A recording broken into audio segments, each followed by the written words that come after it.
from floods to drought is always concerning our economic development, the GDP, and that is why the National Treasury and economic planning over the last 10 years has taken a key leading role to mobilize resources. This network comes in at a time when the African continent has been crying that the impact of climate change are increasing, but the money and the resources that are supposed to respond to the African need and demands of climate change has been declining. Indeed, the money side has remained or has declined from 7% 5 years ago to less than 4% last year. It is upon this background that together with UCLG and all these African focal points under the GCF, we came together in Alexandria in 2015 to come up with a mechanism to support the continent.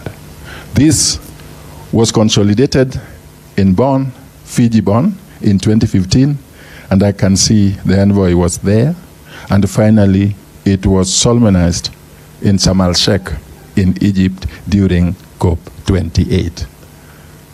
I also take the cognizance that the Coast, after the Africa Climate Summit, recognized both BICRAF, the initiative that was started here, and the SOLOCA, Financing Locally Led Climate Action, to take lead in mobilizing climate finance for Africa and hence our resilience. It is on this accord that with the clarion call, no one should be left behind, no county should be left behind, and no one should pull others behind, and no one should be left behind as a county. It is on that reason that we are here today for this. Because of time, let me take this opportunity to invite the chair of Africa Group of Negotiators, our AGN chair, one of us, who is leading the negotiation wing, to come and take the program from here. Thank you very much. Welcome. Sir.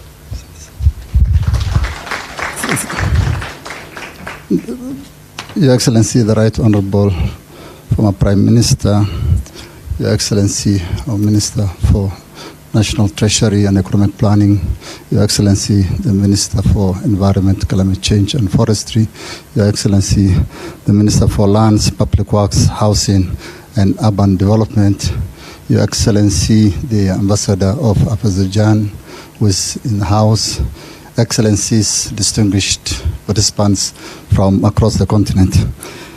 Your Excellency, we thank you very much for honoring to come to officiate on this important meeting. This year, in the next few months, we'll be heading to Baku, Azerbaijan, for the 29th Conference of Parties on the climate change. And Your Excellencies, the meeting there, the discussion will be on climate finance. The big expectations that we hope to deliver in Baku will be on climate finance. Experts and various studies have indicated that as climate impacts continues to expand, and from droughts, floods, wildfires, heat waves, and many other types of impacts, the amount of funds flowing for developing countries continues to diminish. The expectation is the impacts of climate change require, and sustainable development goals require, the tune of $5.4 trillion US. But Africa continues to receive less than 1% of the climate finance of the world. And the people who are seated here are the people who are supposed to lead in the preparation of concepts and programs and projects for Africa to be able to access those funds. So it is important that this meeting is coming a few weeks before we go to COP to develop a common African strategy. Your Excellency, last week we had very successful meetings in Nairobi where the African lead negotiators on climate change put together a position paper for the continent that will be presented to our ministers next week but one in Abidjan in Cote d'Ivoire, and subsequently to our heads of state and government during the UN General Assembly in New York. Therein, Your Excellency, we are proposing that Africa's requirement to deliver on the goal of new collective quantified goal that you require at Baku is up to $1.3 trillion. Currently, as we all recall, 2009, at the Copenhagen summit, there was $100 billion that was agreed by the global community. It took more than 10 years for the developed world to achieve that. Last year, we were told by OECD that the developed countries reached the 100 billion target. But of course, there's a lot of queries what type of funding it was. The quality of the funding is really very important. Most of that money was not concessional, not grant, but loan that continues to indebt us. So, Your Excellency, we look forward to your ideas and your input and your guidance to this group that will be leading the financial discussions at the COP. With those few remarks, Your Excellency, allow me to invite His Excellency, Ambassador Sultan, who will be our host in Baku this year, and who will be the representative of incoming president of COP29. Your Excellency, Ambassador, you have the floor.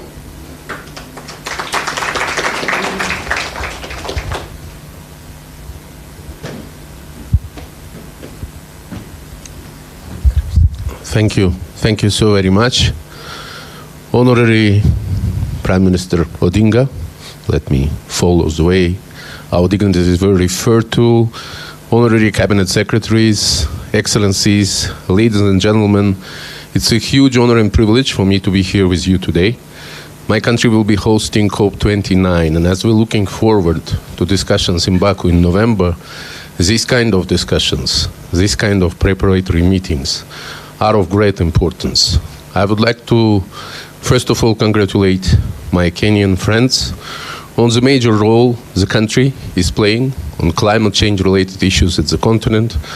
We all know the success of the African Climate Summit held in Nairobi last year.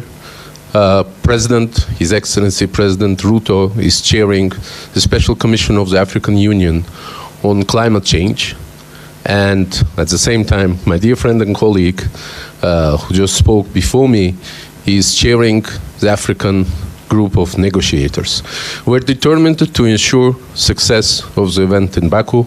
We're looking forward to discussion on ambitious plans, however, backed up by enabling action. Finance is one of the key issues at the agenda, and the issue of impact or linkage between the urban development and climate change is one of our top priorities, both because of the COP in November, but also because my country will have the honor of organizing the one after World Urban Forum. The next one will be in Egypt in November of this year, but WUF 13 that will be taking place in 2026 will be taking place in Azerbaijan as well. There is a lot that I would want to add. There are so many important, interesting elements, discussions, developments, and I'm sure they will be covered, but in the interest of time, I just would like to congratulate organizers of this event.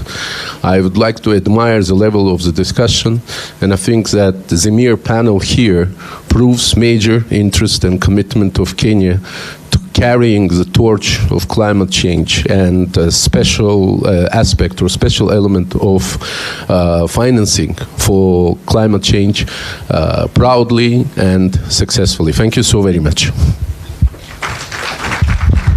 Thank you very much, Your Excellency. And as we have constantly reassured you, the African Group is committed to support a successful delivery at COP29 in Baku. And Your Excellency, can I now invite Her Excellency, our Minister for Lands, Public Works and Housing, Madam Alice Wahome, to come and read a statement.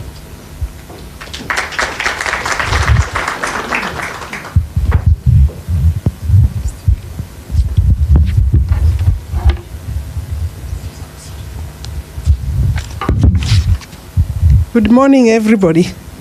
Habari asubuhi. Yes, thank you very much, the Special Envoy. The Right Honorable Raila Odinga, EGH former Prime Minister of the Republic of Kenya, my colleagues, Cabinet Secretaries, Aiden Duare, the Cabinet Secretary for Environment, Forest and Climate Change, my colleague, new Minister John Bandi, the Cabinet Secretary for National Treasury and Economic Planning. I want to recognize Special Envoy and the role he's playing in this particular meeting. All distinguished guests seated here, our visitors from different countries, leading the negotiation team. I have seen a list of various countries in terms of recognition. We have the Embassy of Zimbabwe. We have the Embassy of Azerbaijan, and the ambassador, my good friend, is here. Brazil is here. Representative for Embassy of Morocco. The PS for the Kingdom of Eswatini. We met before with her Minister for Housing. And I have Professor Ruth Kaitumuri, World Bank, and other partners are here. The Arab Republic of Egypt, and our county governments as key partners in this particular meeting. I know that we have representation members of parliament. My former colleague is here. Let me quickly go through my statement and say that it's a great honor, Honorable Prime Minister, even to share this platform with you, and privilege to welcome you all to this crucial meeting, focusing on integration processes between Africa, green climate financing, national designated authorities, and the building climate resilience for the urban poor. This initiative we call BCRAP, housed by my ministry. We appreciate the presence of the former Prime Minister in this particular meeting and our candidate for the Africa Union Commission Chair for honoring and gracing this event. Distinguished participants, your presence here today is a testament to your unwavering commitment to addressing climate change impact in our country, and in our countries, and particularly in the urban areas where I am now engaged, and cities, which is one of the most pressing and emerging challenge for Africa, particularly because of the population growth that we are experiencing in our urban cities. As majority of us in this room may recall, Kenya and Brazil are co-leading the development and operationalization of BCRAP on behalf of the global community, Africa included. Indeed, a prosperous, inclusive, resilient, sustainable Africa in line with Agenda 2063 can only be achieved on the platform of long-term strategy for inclusive, resilient urban development. This included climate proving the new development vision for Africa, urbanization, and assuring that major climate vulnerabilities are adequately addressed in our planning, design, programming, leading to enhanced urban resilience. In this spirit, allow me to acknowledge the presence of all distinguished partners in this hybrid session. We are honored to have you here representing your esteemed organizations who are at the forefront of the global climate financing discourse. Your collective expertise and experience are invaluable as we seek to chart a path towards a resilient future for our urban poor. BCRAP initiative, which was launched by the government of the Republic of Kenya in collaboration with the global and regional partners, is not just a project, it is a call to action, a call to address the critical vulnerabilities faced by the urban poor. And therefore, I want to remind you participants that this initiative is expected to take off completely in all our countries. The initiative seeks to build resilience, enhance adaptive capacities, and ensure that these communities can thrive despite the challenges that we are facing due to climate change. Honorable guests, BCLAP initiative is deeply rooted in the outcomes of 2019 United Nations Climate Action Summit, where global leaders, including our own, committed to addressing climate change with urgency. Since then, we have witnessed an increasing recognition of the need for targeted action and also action and intervention that address the specific vulnerabilities that we are talking about. The African Union, and have referred to our candidate there, during the 37th ordinary session in February 2024, further acknowledged the pivotal role of the African green climate financing. And therefore, we're seated here looking for funding, negotiating, noting what the Special Envoy has said, 1% to Africa in terms of drawing funding for climate financing is a joke. It is not, we cannot talk about adequacy, we cannot talk about inadequacy, it's more or less not there. 1% out of 100. I think we have everybody who we need in this room to deal with those figures, and it is urgent, so we need to deliberate with a serious focus to have that parameter changed as quickly as possible. And as we go to COP28, of course, it is expected that we will be able to plan together and agree on how to deal with some of those challenges. And therefore, as we gather here today, it is crucial to focus on the expected outcomes of BCLAP itself. Improving, and the objectives are that we want to improve the living conditions of the urban poor. We also want to have increased access to climate financing, and we want enhanced capacity for local governments. And finally, we want stronger regional and global partnerships built by us. Excellencies, why is this initiative so critical? The answer lies in the stark reality that climate change is already having devastating effects. Moreover, Africa contributes less than 4% of the global greenhouse gas emissions, yet it bears the brunt of climate change impact. This disparity underscores the need for greater support. BCLAP, therefore, is a direct response to these challenges. Honorable guests, the success of BCLAP in our countries, in Africa, as an initiative, hinges on strong partnerships and collaboration. We are grateful for the support so far our partners, including UN Habitat, the African Union, the Commonwealth Secretariat, UCLG Africa, and I want to confirm that we'll be hosting the regional offices here, and the government has approved the hosting. And my ministry will provide facilities to host the office. And others, we also have AFDAN, we have ARIN, and others that have been very instrumental in this work.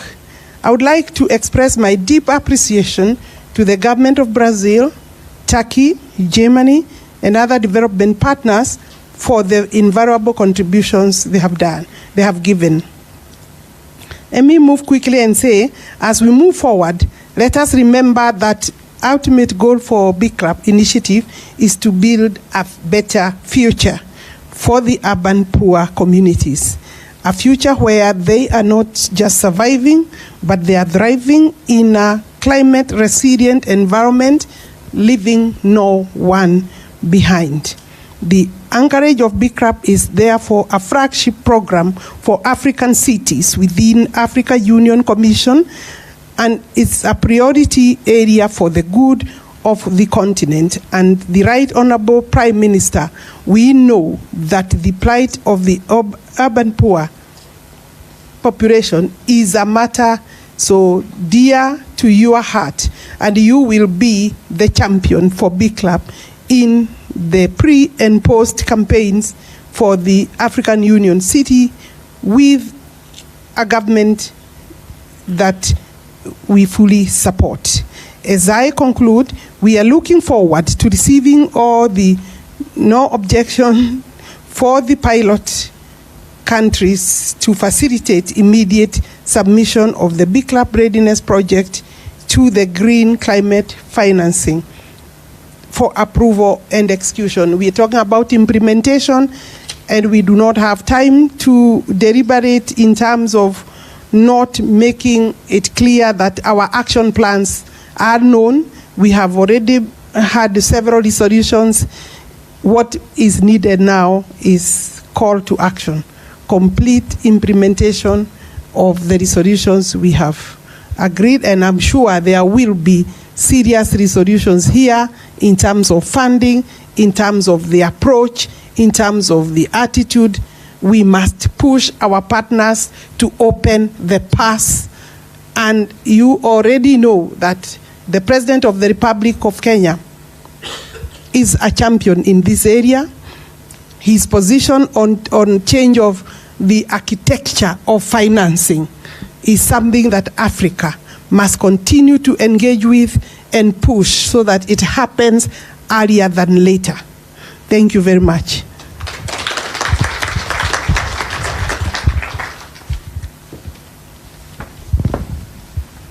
Thank you very much, Honorable Cabinet Secretary. As the Cabinet Secretary said, 50%, the world is urbanizing very rapidly. 50% of the global community is expected to be living in urban areas. Africa is the fastest urbanizing continent, with 60% of our population by 2050 expected to be in urban centers. So building resilience for urban populations is really a very critical thing. And we thank the partnership with UN Habitat, with United Cities and local government, and all other partners. Allow me now, Your Excellency, to invite the Cabinet Secretary who is going to lead the ministerial discussions for Africa, given that Kenya is the chair of the negotiation team, and our Cabinet Secretary will be the lead minister leading the discussions on negotiations. The Honorable Cabinet Secretary for Environment, Climate Change and Forestry. You have the floor, sir.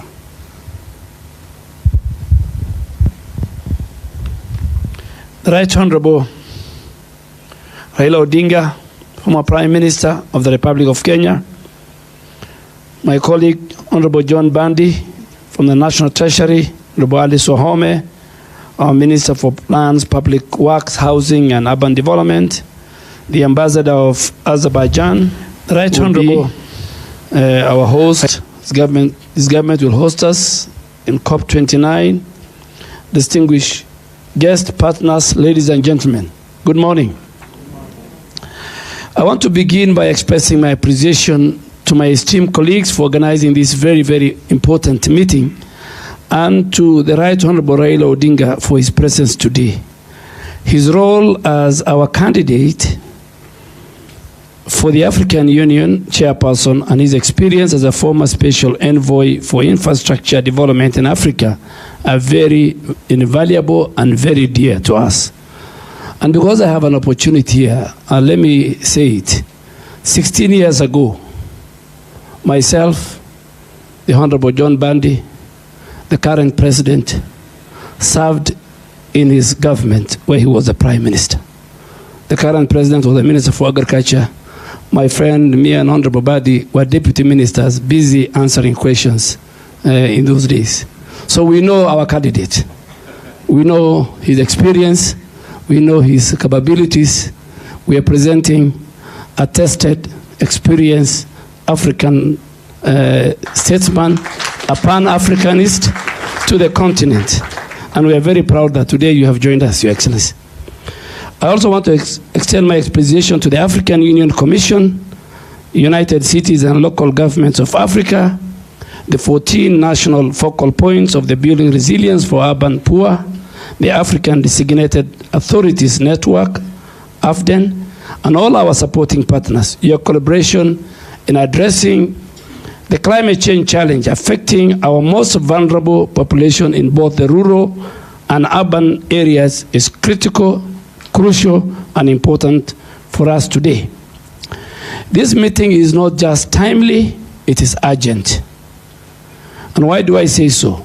We have witnessed catastrophic floods globally and with severe repercussions in Kenya and other vulnerable regions of Africa.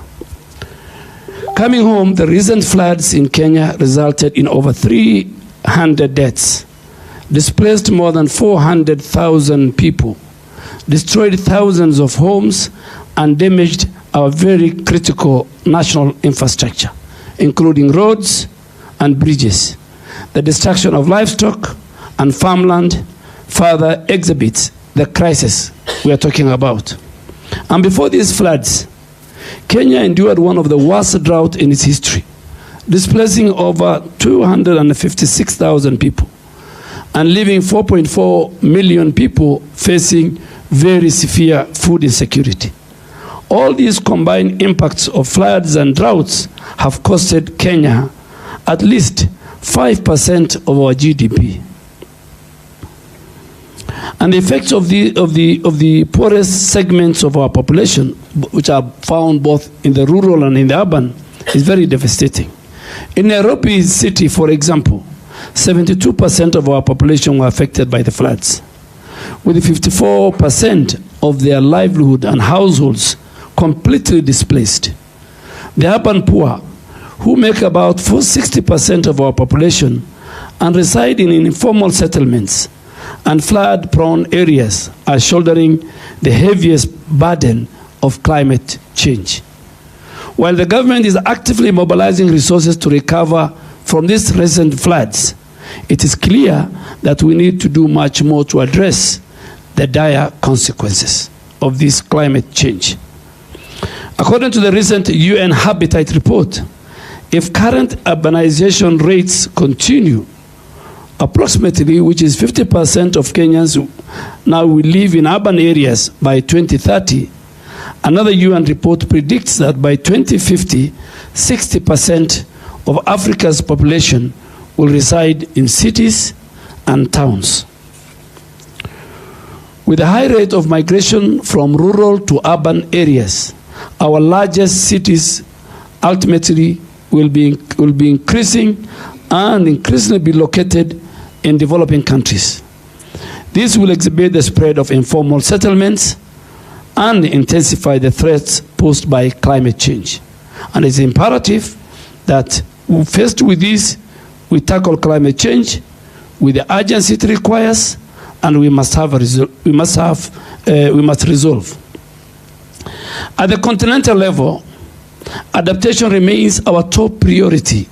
And as the current chair of the Committee of African Heads of State on Climate, that is Kenya, our President Ruto, and the chair of the African Group of Negotiators led by our Special Envoy on Climate Change, Ambassador Ali Mohammed, we are committed to making adaptation a key, important focus in all our multilateral processes as a country. To confront climate change challenges, Kenya hosted the first ever Africa Climate Summit and adopted the Nairobi Declaration, which will guide our continent climate action. Notably, Kenya has enacted several legal and policy measures to address climate change. We have one of the most robust Climate Act. My ministry is currently spearheading the 15 billion tree growing strategy to safeguard our catchment areas and enhance resilience, alongside other pivotal initiatives that promote climate action through carbon markets. In the last 8 months, We have planted over 400 million trees, and we keep on planting them. We are also integrating climate change considerations across all sectors of our economy in alignment with the bottom-up economic transformation agenda known as BETTER of our fifth administration. I am proud of the two Kenyan-led initiatives that will be discussed here today, the BICRAP and the FLOCA. These programs aim to develop and implement infrastructure and social programs in order to build resilience among our most vulnerable populations, including children, the elderly women, and the people with disability, as committed in the Nairobi Declaration.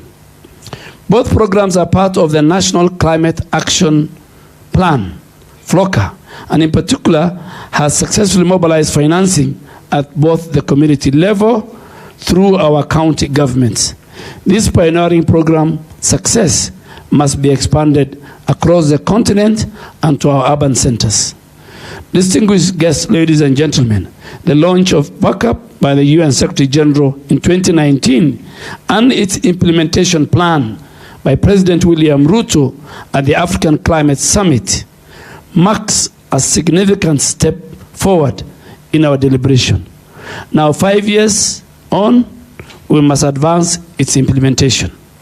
And I want to commend Honorable Alice Wahome and the Executive Secretary of the United Cities and Local Governments of Africa for their leadership in mobilizing resources for BACkup in the 14 African countries.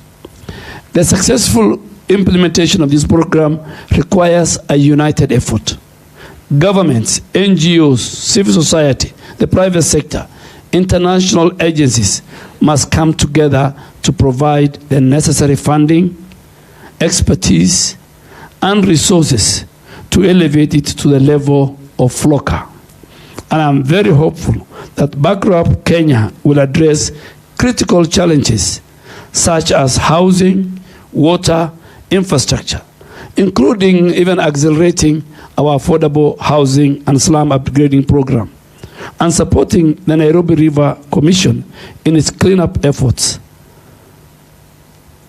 Your Excellency, former Prime Minister, I want to assure you that I will take the route of the late John Michuki. I will clean Nairobi River Commission. I will take the route of Wangari Maathai in saving Karura Forest today, that you will enjoy. So the 141 industry players and many people who we have done through traceability and who are polluting the rivers, Nairobi rivers, you better think twice. There's a new sheriff in town. I will deal with it. We must see the blue waters of these rivers, all the way from Kikuyu to the end of the eastern part of Nairobi. Nairobi, Your Excellency, former Prime Minister, is the environmental capital of the world. That's why we have UNEP here. And because you spearheaded our constitutional making of 2010, Kenyan constitution is a green constitution. From the preamble, the fourth of the preamble, to many articles, they talk about how environment is our heritage. We must preserve it, we must protect it for now and for the future generation. So I'm going to implement the Green Constitution of 2010. I'm going to implement what our forefathers, key leaders like Wangari Maathai did for our country. As I conclude, I urge the 14 BACkup county representatives and AFDAN as the Green Climate Fund, the focal point to finalize the modalities for implementing the GCF readiness, support to scale up FLOCA, and mobilize resources for BACkup and other resilience building projects. I trust this meeting will produce a clear investment pipelines, both for initiatives which are suitable for presentation under the African Climate Summit Nairobi Declaration framework. I urge AFDAN to identify and address the barriers to investment in adaptation and the slow rate of disbursement and access, particularly from GCF and other global funds. Present these outcomes for consideration at the AMCEN meeting of the environment ministers that will be held in Abidjan next week, and in all other continental forums that all of us together, our ministers, our technical people, our PSS will be attending. So I call on AFDAN to support similar national and continental initiatives to ensure no one is left behind. I wish you all productive discussion. May God bless you. Thank you very much.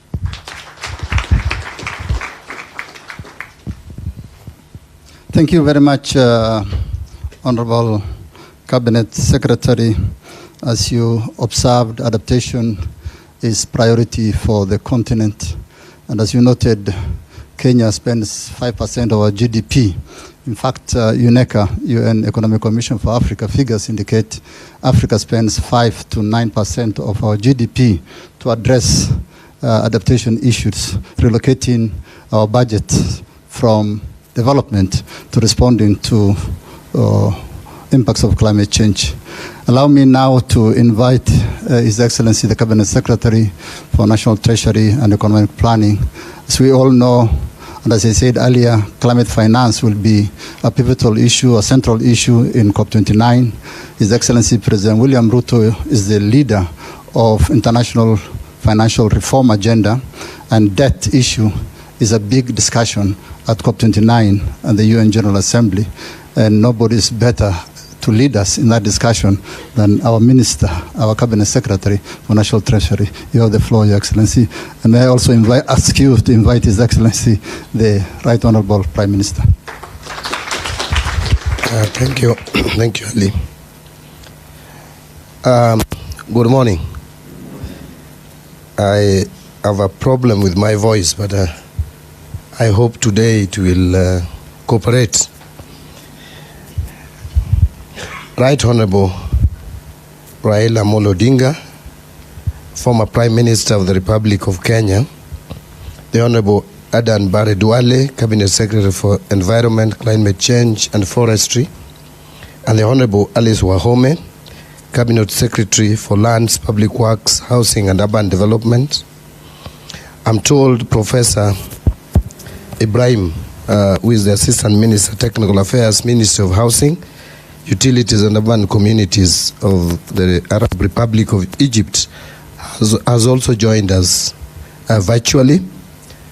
I want to also recognize Ambassador Sultan, who is going to be our host soon, my sister from Eswatini, and all distinguished delegates, ladies and gentlemen. Good morning once again. Let me start by saying that I'm happy to be part of this important event where the continent of Africa has joined hands to address a global challenge which we are all aware of, the climate change,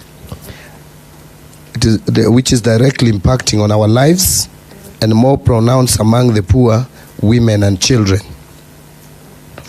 I wish to take also this opportunity to welcome you all to Nairobi for this important event. Thank you for honoring our invitation. We are gathered here today because of the significant role that the collaborations and partnerships in our countries play in accelerating climate financing needed to deliver on the goals of the Paris Agreement and drive sustainable, inclusive, and resilient development and growth. As we are all aware, climate change continues to present a major threat to the long-term growth and prosperity, with adverse impacts on the fiscal sustainability and economic well-being, especially for developing countries like ours in Africa, with limited financial resources. So apart from the direct impact and effects of the climate change, it's also putting a serious strain on our purse and our budgets. And as Honorable Duale has just mentioned, and the others before, that we spend a huge chunk of our budgetary provisions in trying to mitigate and address the impact of climate change. And so it is important to address it before, so that we don't end up at the point where now we have to spend so much money to mitigate the same. The impact of climate change and its related response actions have direct effect on our fiscal position by lowering revenues and increasing public spending, and hence a lower envelope of public investment and public goods provision.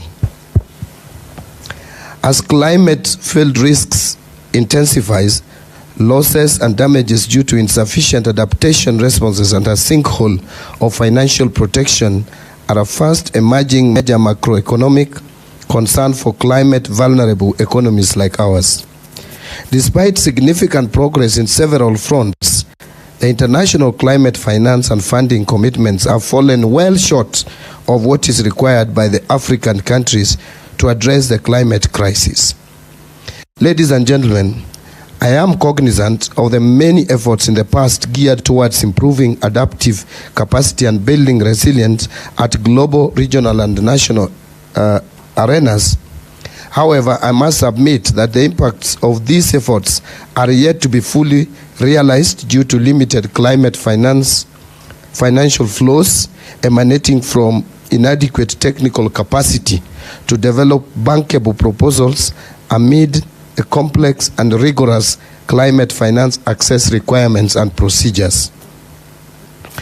Our people from across the continent are today more deprived in both economic and social realms due to adverse impacts of climate change and disasters which have increased in frequency and scale not only in the recent past but also at present, threatening environmental sustainability and ecological balance.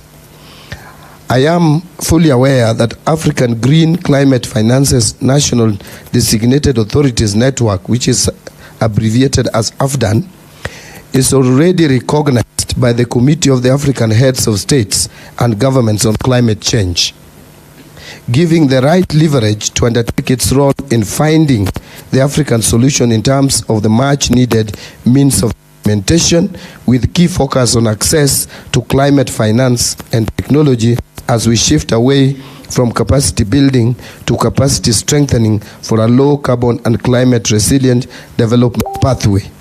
If you follow my speech aspect of dealing with climate change. AFDAN platform is therefore considered as a strategic platform for African countries that strengthen advocates for increased, predictable, and sustainable climate finance for adaptation and mitigation by strengthening south to north cooperation and promoting African-led solutions for climate change.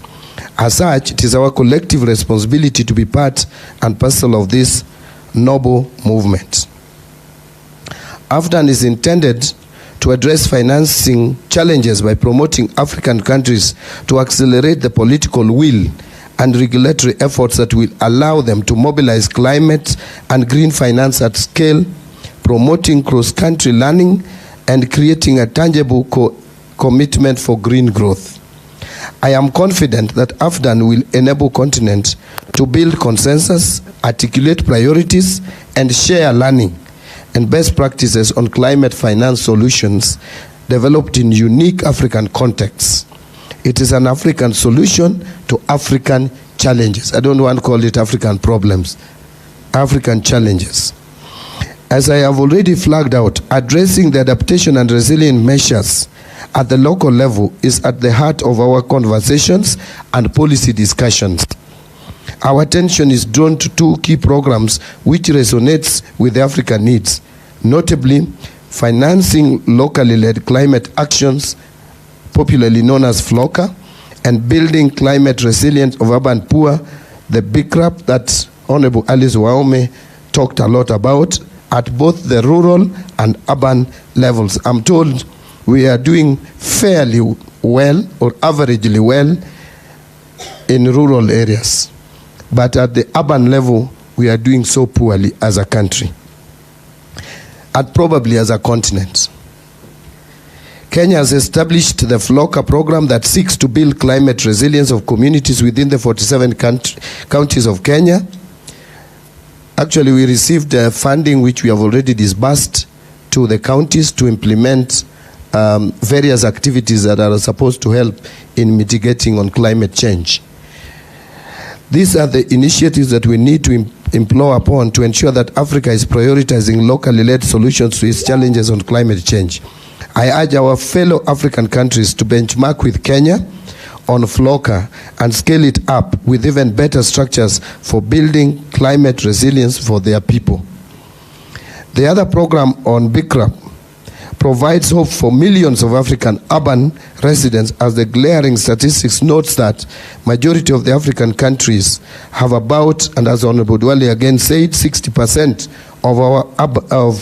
of their population as urban residents, categorized under the urban poor who live in poor neighborhoods. So if we will have 50% of our population in urban areas and you have 60% of them poor, then that is 30% of the population of a country, and suffer the greatest consequences of the climate induced calamities.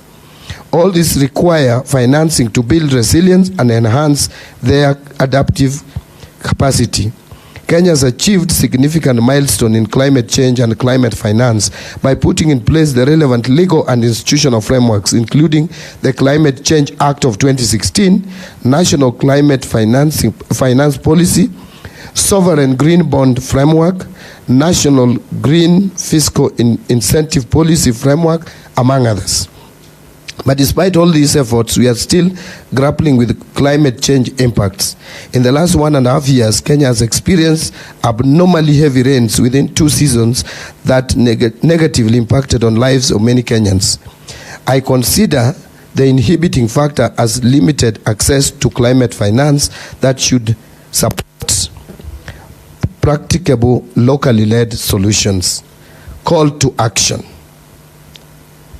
As I make this clarion call today, as a continent, we must come out strongly, united and driven by one key agenda of formation and operationalization of AFDAN to enhance our access to climate finance. This is something that we cannot do individually as nations. We must come together as a continent and insist in enhancing climate change financing. If anything, we are not the polluters of the environment. We know where the polluters reside. It is my sincere wish that this important meeting will also come out with a declaration that will shape up the agenda of the upcoming 10th special session of APCAN to be held in September 2024 in Abidjan, Cote d'Ivoire. United Nations General Assembly, which will take place in New York, and COP29 to be held in Azerbaijan, among other regional and global forums. As I conclude, Your Excellency, allow me also to mention something about you, which my colleagues have said, but just as a matter of emphasis. Honorable Dwale and I have worked with you very closely. I've actually worked with you more closely than anyone else, and I continue to still work with you because I'm still a member, very strong member of your party, which you lead. I hope I will soon join the Council of Elders of that party, having resigned from the position of the national chairman. I know your position and stand on environmental issues. If there is anyone Africa needs to champion as a champion of issues of climate change, then that person is none other than Right Honorable Raila Amolo Odinga. There, I am sure we can't go wrong. Your history is documented. We know how you fought very hard in terms of conservation of even our forests and water catchment areas, Mau forests and other forests across the country. And so we would not go wrong by having you at the African Union. You will be an advocate and a champion for protection of our environment, and that will go a long way in helping mitigating the climate change. Ladies and gentlemen, it is now my pleasure to invite the Right Honorable Raila Amolo Odinga. Let's put our hands together and welcome the Right Honorable Raila Amolo Odinga to the stage. Thank you, Excellency.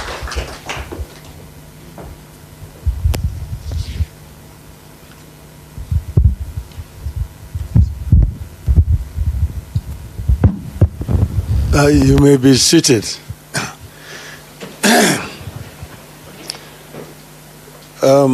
Honorable ministers,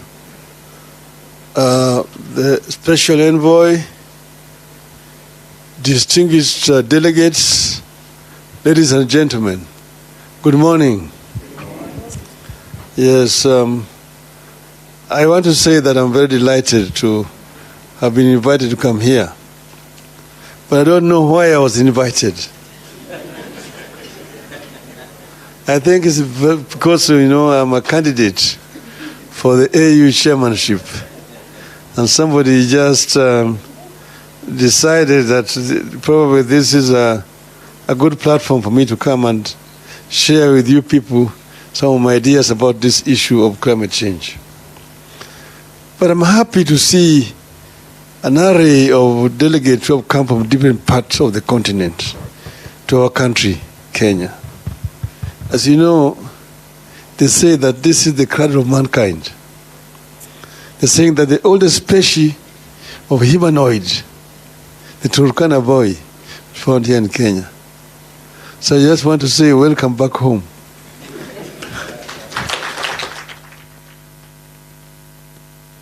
Well, we are talking about climate change, and we just like a stuck gramophone. You go down and round and round because it's the same language we speak year in, year out. But maybe that is a subject for later.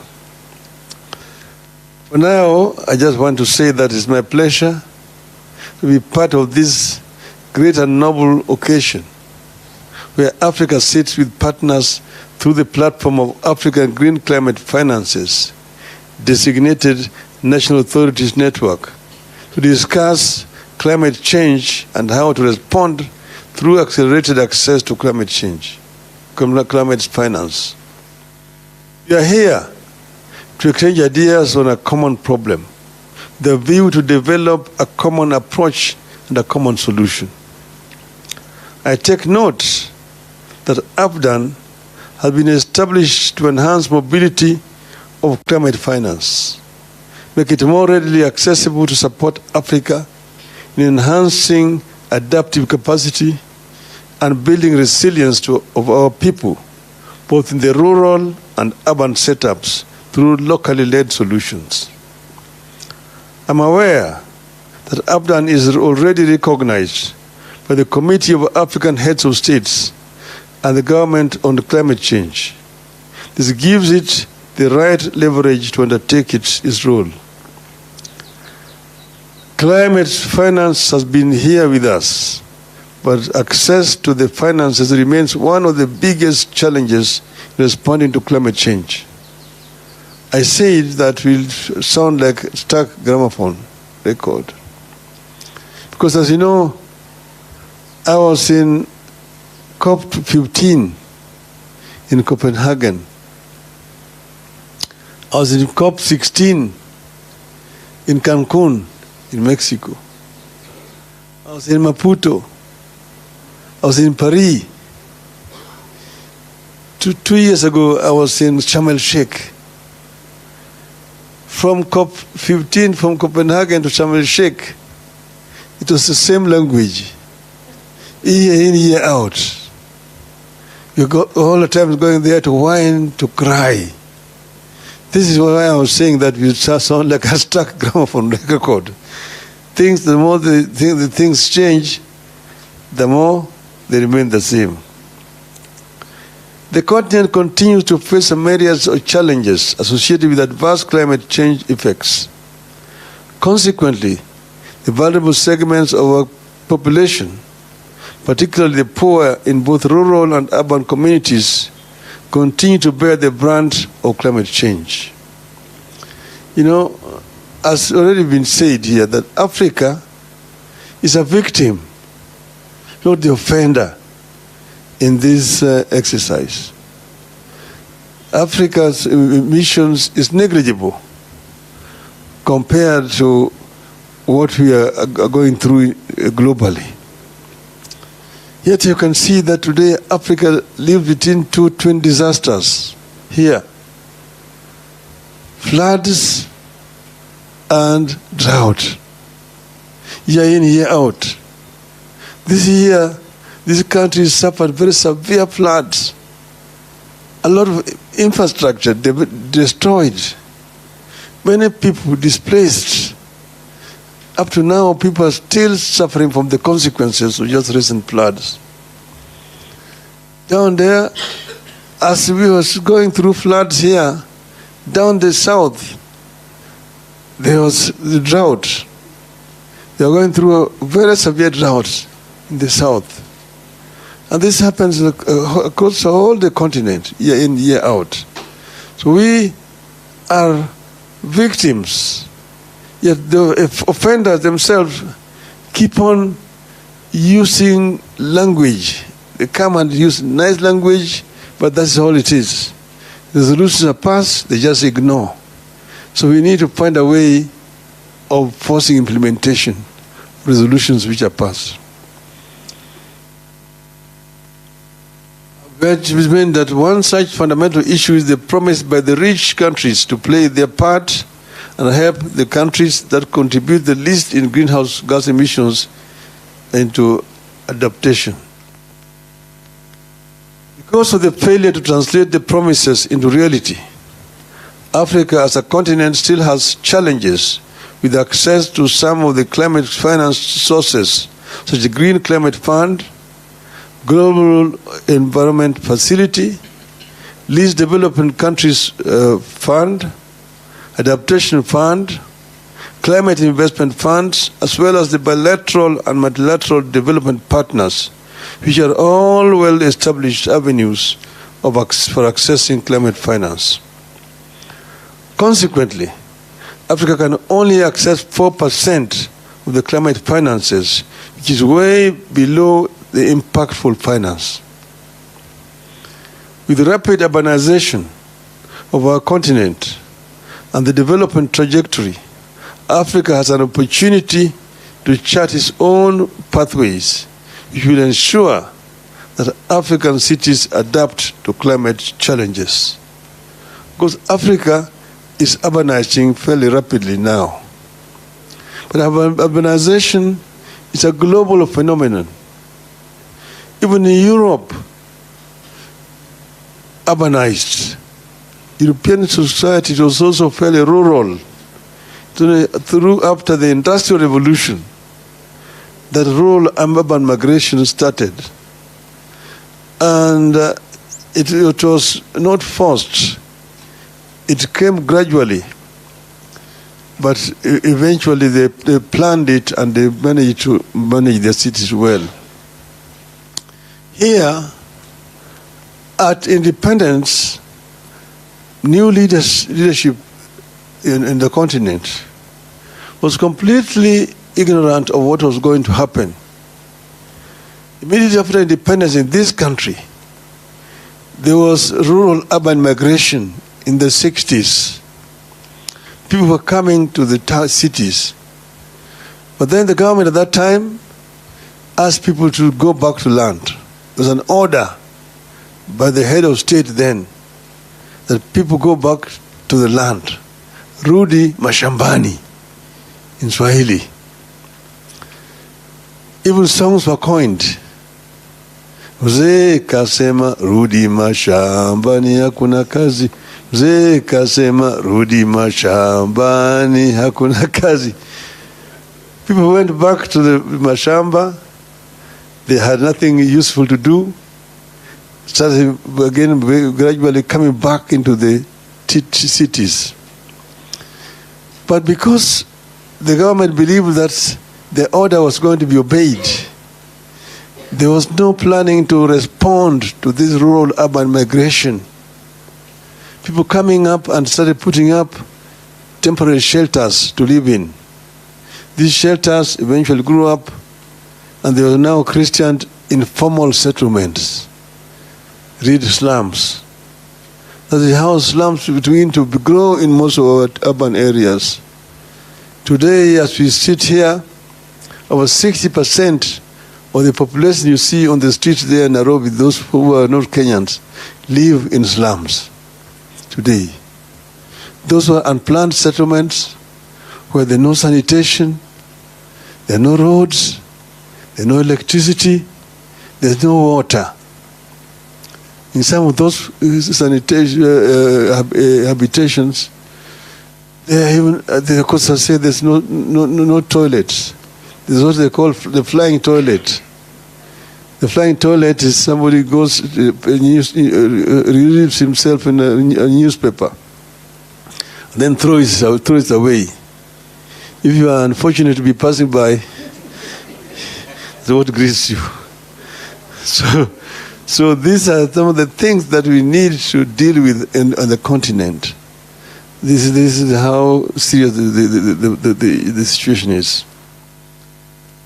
As we host the 10th special session of the African Ministerial Conference on Environment, that's in Abidjan, the African Urban Forums at Addis Ababa, and the World Urban Forum in Cairo, all happening in the last part of this year, we are encouraged to focus our energy and priority on building resilience through key programs, notably financing locally led climate actions and building climate resilience of the urban poor.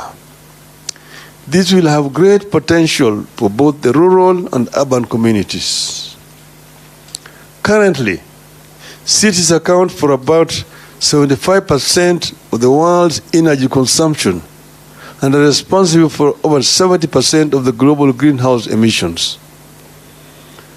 The way cities are planned, built, and managed is key to reducing carbon emissions and keeping global warming within the limits of 1.5 degrees Celsius as set by the Paris Agreement of 2015 on climate change. Efforts of city authorities must translate into better and sustainable urban environments that result in improved air quality, sustainable use of ecosystems, cleaner energy, reduction of overall energy consumption and greenhouse gas emission, and improved waste management. So in conclusion, ladies and gentlemen, to address the devastating impacts of climate change, we can't continue with the business as usual approach. It is important that we change the game. I strongly believe that AFDAN is the game changer. AFDAN, therefore, has a critical role in supporting the African Union Commission in its commitment to climate action. AFDAN is expected to be fully committed to enhancing mobilization of climate finance and enhance its access to all the 55 African countries.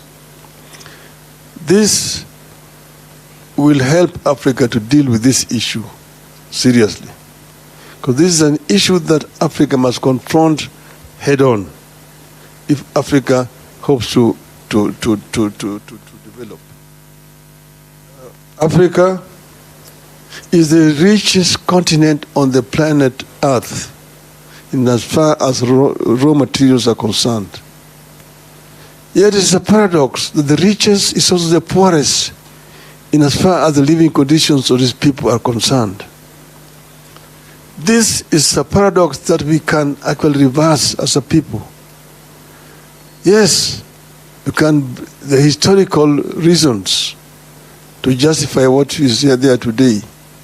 But we cannot live in history forever. Other countries were also colonized, for example. But they have marched on. So it's time that Africa took its destiny in its own hands and worked as one unit. If we are going to negotiate for compensation, which is our right, because Africa, for example, has got also one of the biggest carbon sinks in the world, the second largest after Amazon, the Congo forest. So Africa needs to be compensated. But if we go as Kenya, we go as DRC, Nigeria, Guinea, Senegal, Egypt, Algeria, South Africa, then we're not listening to you. They keep on taking you round and round and round. I've told you because I've been to these international conferences, these COP conferences. The resolutions are being passed. You can talk until your voice is hoarse. But after that, people pack up and go. Heads of state jump or come in on jets, land and quick there to go and make speeches. Making speeches back on the jets and go back. They wait for the next other conference next year.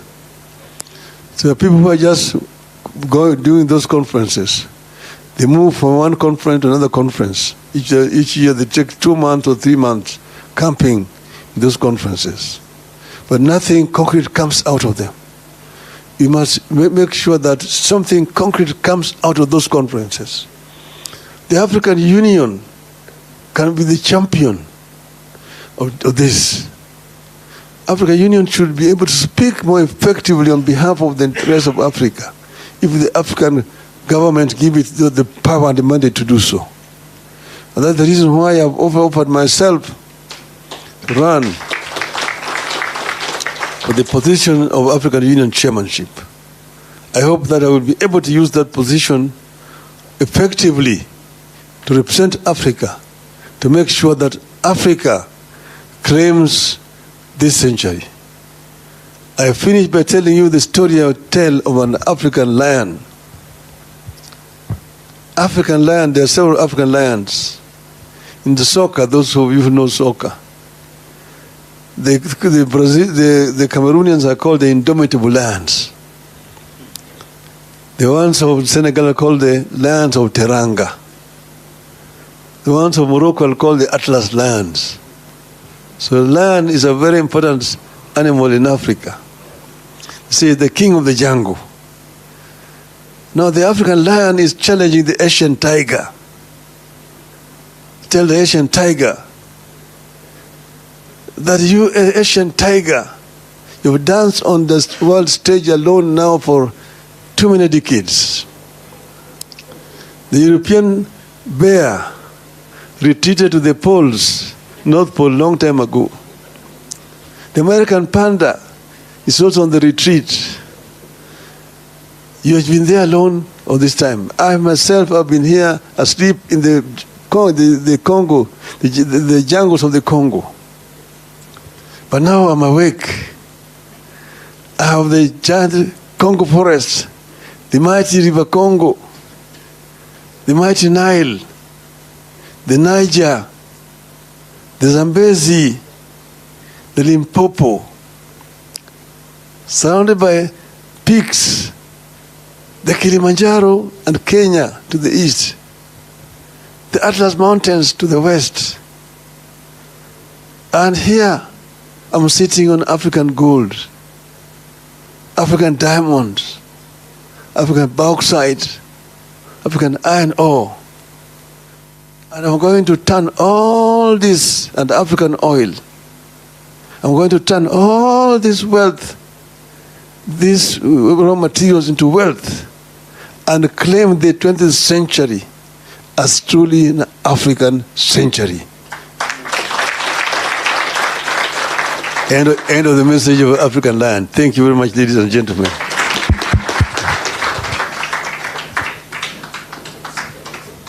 Thank you very much for that captivating speech. Let's give him a round of applause. Thank you. Let's take our seats, please. You know, the Prime Minister's challenge us as we head to the conference of the parties in Azerbaijan a couple of days after the much-awaited US elections. We must do things different. And I know the local lion in the world of environment, the CS Aden Duale, is going to fit in the shoes of the man he mentioned in his speech, John Michuki. A short story of John Michuki. He was one of the oldest politicians in Kenya. And when he joined government, in every ministry he worked, he left an indelible mark. In the Environment Ministry, he is the first minister who dared to do what other ministers never did: clean up River Nairobi. And as CS Aden Duale said, he's going to clean it up and protect it. In the transport sector, he transformed it, the public transport. The order we see on the roads today is because of the late Michuki. May he rest in peace. I'm going to ask you to acknowledge the speeches in a different way. Just like our Prime Minister said, we have to do things different. First, we have to acknowledge the speech by our CS, Lands, Urban Development, Public Works and Housing. Thank you, Honorable Alice Wahome, for your very incisive speech. A clap for her. Again, the Honorable Eden Duale, for your perspicacious speech on matters of environment and what you're going to do as you lead the delegation to COP29 in Azerbaijan. A clap for him. The Honorable John Buddy, the newest kid on the block. McHugh is just 2 weeks old in his docket, and he has given us a very trenchant speech. A clap for him. And of course, the Right Honorable Raila Odinga, for his sharp-witted and rapier-like speech. Very incisive and well-informed. A clap for him. Not forgetting Mr. Ali Mohammed, and I think he is our host here for elucidating to us the purpose of this conference. A clap for him. And then for well-thought-out introductory remarks by Mr. Peter Odeng. Makofi kwake. Ladies and gentlemen, we are going to have a photo session before we break for tea. You know, we are Africans and Africa is our business. And tea is one of our core business again, here in Africa. Nairobi is called as it is. And CS reminds me, you know, Nairobi, the word Nairobi is derived from the Maasai word, Enkare Nairobi, meaning place of cool waters. You must enjoy your stay here. This is the, thank you. Okay.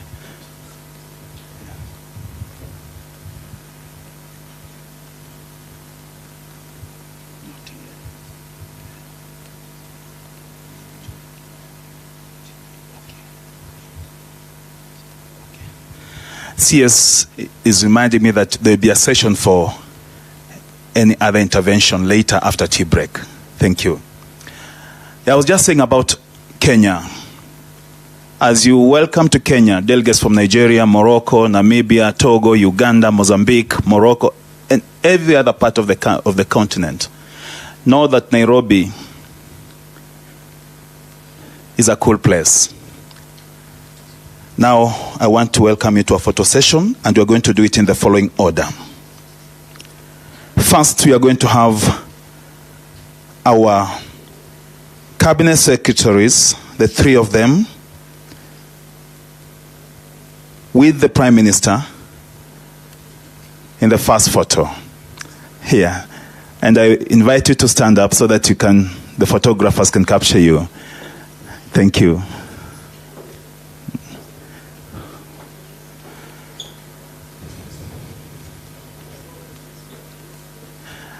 And then photographers, be mindful of the video cameraman behind you.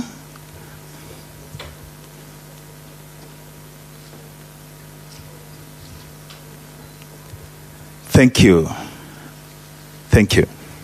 Next, we have the PM, just as they're standing, plus the CSS, and the PS Kingdom of Eswatini, as well as Envoy Ali, Dr. Pacifica Achieng, Ambassador Beatrice Karago, Ambassador of the host country of COP29, Azerbaijan, Envoy Mohamed Nbu. Welcome for this photo. Wait for our host in the COP29. Yeah.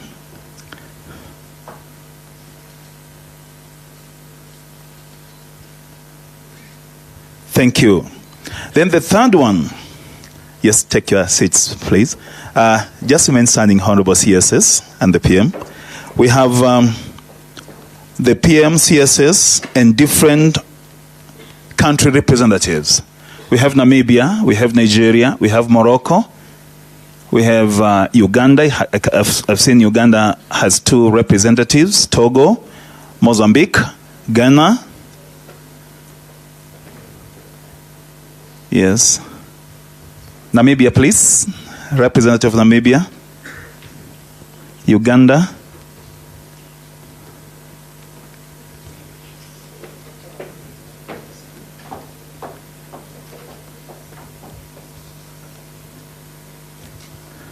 Spread on the other side, please. Thank you.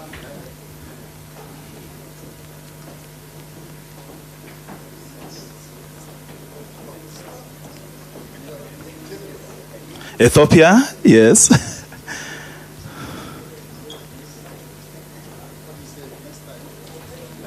Okay.